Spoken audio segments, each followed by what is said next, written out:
O Congresso pretende aprovar a possibilidade de incluir servidores municipais e estaduais na reforma da Previdência até o fim do ano. O presidente do Senado, Davi Alcolumbre, recebeu o relator da reforma da Previdência, senador Tasso Gereissati, e o presidente da Câmara, Rodrigo Maia, para discutir a tramitação da proposta paralela que será desmembrada da reforma da Previdência.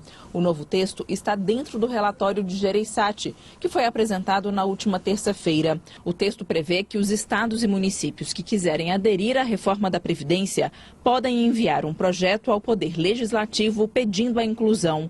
A proposta deve ser aprovada no prazo de 180 dias após a entrada em vigor das novas regras do governo federal.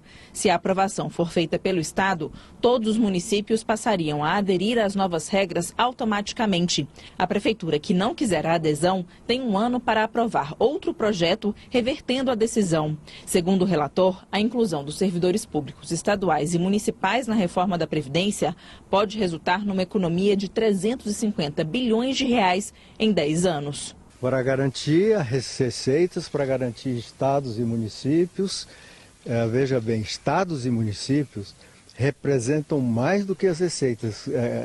A déficit fiscal é do Brasil como um todo, não é só da União.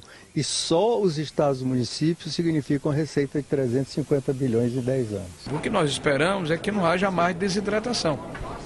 Nós achamos que o projeto ele tem um impacto fiscal relevante, que vai significar para o país segurança jurídica e previsibilidade, vai significar para nós um reinício da confiança que quem empreende, quem investe no Brasil precisa ter para voltarmos a ter um círculo positivo na nossa economia, ao lado de outras reformas estruturantes que estão tramitando aqui no Congresso Nacional. As mudanças na reforma da Previdência foram feitas separadamente para evitar que o texto inteiro tivesse que ser votado novamente pela Câmara. Mas com isso, a proposta paralela terá que passar por todo o rito de tramitação. O desmembramento oficial será feito quando a reforma da Previdência for votada no plenário. Depois disso, com um novo número, a proposta paralela seguirá para a Comissão de Constituição e Justiça do Senado, depois para o plenário e em seguida para a Câmara. Quando ele é destacado, ele vai para a CCJ. E a gente termina primeiro e segundo turno a votação do texto principal. Sim. E aí ele vai correr o prazo lá e volta para o Senado. Então, volta para o plenário, perdão. Vai para a CCJ e volta para o plenário.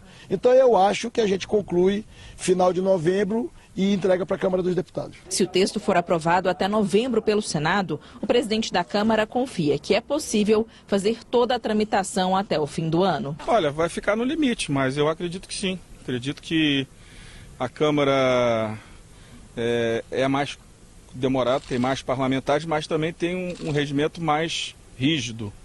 Tem a tramitação em 2 comissões e depois no plenário.